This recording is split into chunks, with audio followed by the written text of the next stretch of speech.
గత 5 సంవత్సరాలు వ్యవసాయం దండగా వైకాపా ఉండగా అనే పరిస్థితి నుండి చింత ఎందుకు చంద్రన్న ఉండగా అనే పరిస్థితి తీసుకొచ్చారు.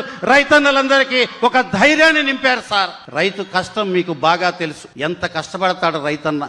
రేయనక పగలనక ఎండనక వాననక వాగనక వరదనక ముల్లనక ముప్పనక రాయనక రప్పనక దుమ్మనక దుప్పనక పురుగనక పామనక కోడి కూత కుయ్యగానే నాగలెత్తి పొలం చేరి డబ్బు లేక అప్పు చేసి 6 కాలం కష్టపడి పండించిన ధాన్యాన్ని బస్తకట్టి బండికెత్తి తీసుకెళ్లి ప్రభుత్వం చేతిలో పెట్టిన కొన్ని గంటల్లోనే ధాన్యం డబ్బందించిన ఘనత మన కూటమి ప్రభుత్వాన్ని ముఖ్యమంత్రి చంద్రబాబు గారితో కూడా మీకు తెలియజేస్తున్నా, గుర్తు చేస్తున్నా.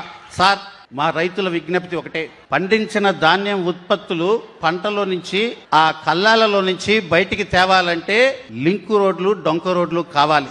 రీకార్టింగ్ కాస్ట్ ఎక్కువ అవుతుంది. అక్కడే పొలంలో ట్రాక్టర్ లోడ్ చేసుకొని ఆ ట్రాక్టర్ గుండా లింక్ రోడ్డు గుండా బయటికి తెచ్చి లారీలకు లోడ్ చేయటం డబల్ కాస్ట్ అవుతుంది. మనం గనక ఇప్పటి వరకు 30 సంవత్సరాల చరిత్రలో డొంక రోడ్ల గురించి డొంక రోడ్లు బాగు చేద్దని ఎవరు అనుకోవాలా. ఇప్పుడు మొన్న మీరు ఇచ్చిన నిధుల్లో కొన్ని డొంక రోడ్లకి రైతులకి కేటాయించడం జరిగింది.